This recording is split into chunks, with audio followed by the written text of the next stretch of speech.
இந்த பழம் எல்லோரும் பார்த்துருப்பீங்க, சில பேர் பார்த்துருக்க மாட்டீங்க. இதுதாங்க அந்த மங்குஸ்தான் மேங்கோஸ்டேன்னு சொல்லுவாங்க.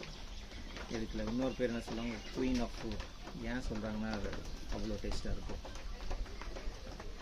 இன்றைக்கி இது மார்க்கெட்டில் நீங்கள் லோக்கலில் எங்கன்னா இது பண்ணிங்கன்னா பர் கேஜி 700 800 கூட விற்கிறாங்க. இதே ஹோல்சேல் மார்க்கெட்டுக்கு போய் வாங்கினீங்கன்னா ஒரு மேபி 550 600 இந்த ரேஞ்சு கிடைக்கும். இந்த இது என்னென்னா நம்ம ஊர் கிளைமேட்டுக்கு கொஞ்சம் கஷ்டப்படும். டைரக்ட் சன்லைட்டில் வச்சா செடி செத்துரும். நான் அதுக்கு முன்னாடி ஒரு ஷார்ட்ஸ் போட்டிருப்பேன், வச்சுருந்து இது இதாகிடுச்சுன்ட்டு. அது க்ரீன் மெஷ் போட்டு வச்சுருக்கேன்.